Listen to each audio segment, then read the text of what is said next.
je vais vous expliquer comment j'utilise les points d'ancrage afin de rester motivé tout au long de la journée.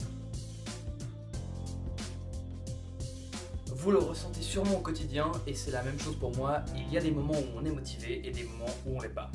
Moi, il me suffit que je me pose dans mon lit et que je commence à lire quelque chose pour que ma motivation disparaisse complètement.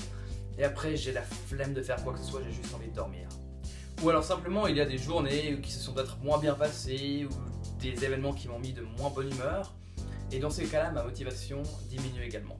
Cependant, pour atteindre mon objectif de devenir financièrement en 70 jours, il faut que je reste motivé au quotidien et que je sois capable de travailler constamment étant donné que j'ai très peu de temps pour atteindre mon objectif.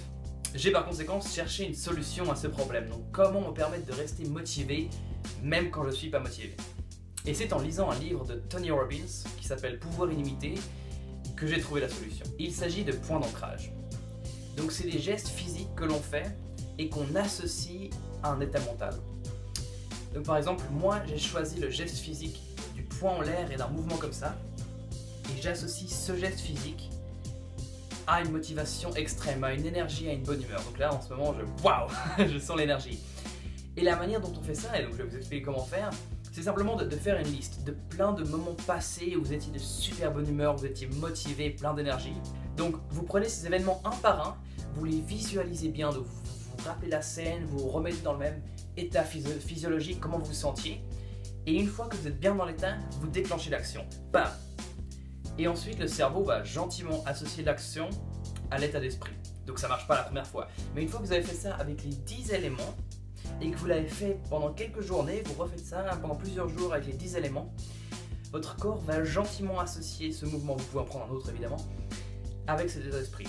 Et ensuite, pour renforcer ça, à chaque fois que vous êtes de super bonne humeur. Moi, c'était par exemple ce matin, je sortais de chez moi, il avait plu durant la nuit, j'adorais l'odeur qu'il y avait dehors, et ça m'a tout de suite mis dans un super état d'esprit, et du coup j'ai refait ça, le geste, et ça m'a tout de suite remis de bonne humeur encore plus, et surtout ça a associé l'humeur dans laquelle j'étais là au geste.